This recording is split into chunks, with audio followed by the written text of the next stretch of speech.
Hello everyone, my name is Aude Billard. I'm an associate professor with tenure at the École Polytechnique Federale de Lausanne, which is the EPFL in Switzerland.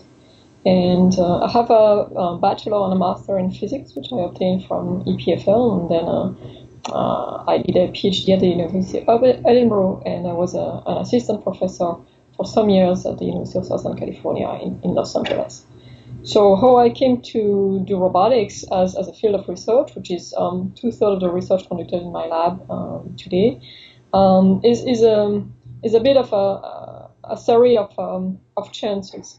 When I studied physics, I wanted to work first in nuclear physics, and nuclear physics used what are called artificial networks as a way of doing statistical inference on the data.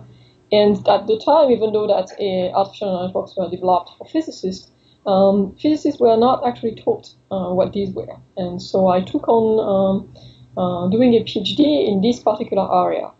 And I went to Edinburgh, which was a famous place for artificial intelligence, to learn more about these tools.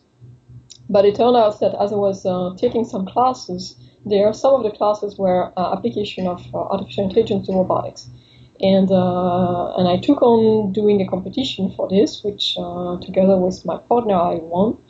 And it suddenly became incredibly interesting to me to not have just purely the physics or the theoretical aspect of machine learning, what we call machine learning now, which was more artificial intelligence, but also have this application to robotics, and which is something that I've continued doing until now. So currently my laboratory is composed of 17 people. There are about 7 to 8 PhD students, 3-4 postdocs, and technicians for supporting the development of robots. So as I mentioned, 2/3 of the lab is doing robotics, and we are particularly interested in human-robot interaction and how you can train robots, how you can teach robots to do things from observing how people do that. And teaching or learning requires to have tools for doing this, and these are machine learning tools which we partly develop or we use state-of-the-art and improve from this.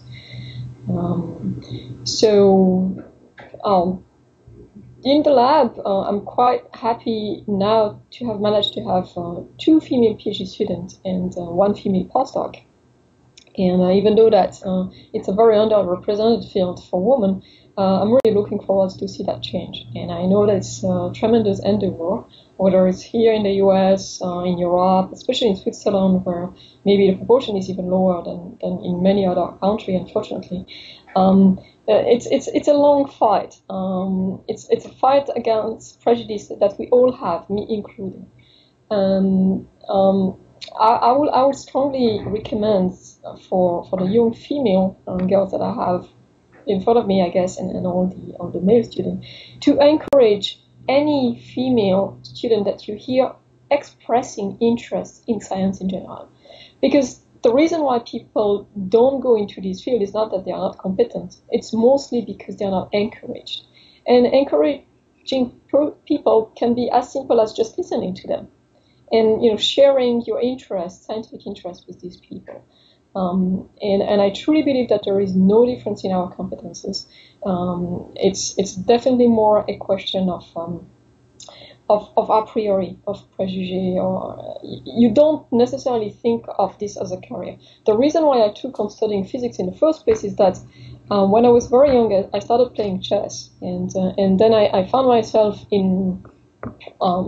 playing chess with only men, of course, because there were only men in this, but I was just passionate by the game itself. And because most of these men were studying math or physics, and they were a bit older than I was, it ingrained the idea that I could actually do it myself too. But if I did not have that chance, then probably I would not have thought of going into a scientific field. Not because my grade in math were poor, just because nobody would actually encourage me to do so. Really, the bottom line is that I believe that there are no difference, and I truly encourage you to join this. And robotics is really fun, and it has many applications that are not necessarily army related or so-called men-like application. In my lab, for instance, we have 2 different applications for helping children with with autism spectrum disorder, so application for clinical sciences, and an application also with patients with apraxia. So there are healthcare applications that are also sometimes of interest to women more than perhaps more engineering application practically.